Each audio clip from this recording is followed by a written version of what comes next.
देश की खातिर सर्वोच्च बलिदान देने वाले शहीद चंद्रशेखर हरबोला का पार्थिव शरीर 38 साल बाद जब उनके घर पहुंचा तो वहां लोगों का हुजूम उमड़ पड़ा। माहौल देशभक्ति के साथ साथ थोड़ा गमगीन भी रहा, लेकिन लोगों ने अपने इस सपूत को सैल्यूट किया, उनके अंतिम दर्शन किए, उन्हें श्रद्धांजलि दी।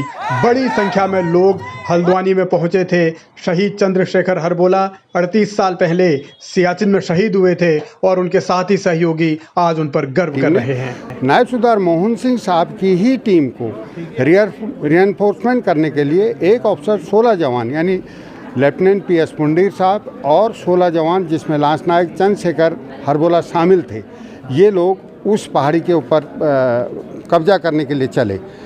दूरी 2 से 2.5 किलोमीटर की थी, लेकिन पहाड़ी इलाके में इतना चलना काफ़ी मुश्किल था। ये रात तक लास्ट पोस्ट तक नहीं पहुंच पाए। रात को इनको एक ऊंची जगह पे अपना रेस्ट करना पड़ा। उस रेस्ट के दौरान हमें लगता है कि सुबह 4 से 4:30 बजे के समय एविलांच आया होगा और हमारी एक ऑफिसर 16 जवान की टीम बर्फ़ में समा गई। यह अंदाज़ा हमें फर्स्ट बॉडी लांस नायक मोहन सिंह की मिली। उनका एक पाँव में जूता था और एक पाँव नंगा था। इससे हमें अंदाज़ा होता है कि यह समय 4 से 4:30 बजे का रहा होगा। ऑपरेशन मेघदूत का हिस्सा रहे सूबेदार साहब ने बताया कि सियाचिन में किस तरीके का माहौल उस दरमियान था और कैसी परिस्थितियां रही होंगी जब चंद्रशेखर और उनके साथी वहां शहीद हुए। शहीद चंद्रशेखर को श्रद्धांजलि देने उत्तराखंड के मुख्यमंत्री पुष्कर सिंह धामी भी पहुंचे।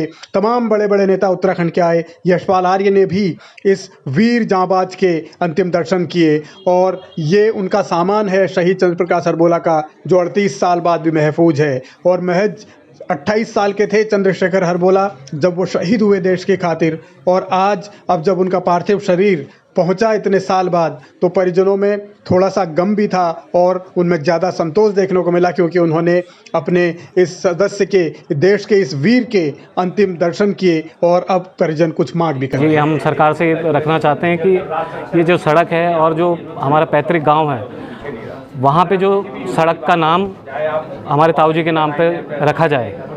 और सरकार से निवेदन करते हैं कि हमारा जो पैतृक गांव है हाथीपुर, वहाँ तक रोड नहीं पहुँची है और हमारी ताई जी क्या है बीमार रहती है, तो उनके चलने फिरने के लिए मतलब वहाँ तक वो चाह कर भी नहीं पहुँच पाती है। अगर सड़क आ जाए तो हमारी ताई जी अपने पैतृक गांव आराम से पहुँच सकती है।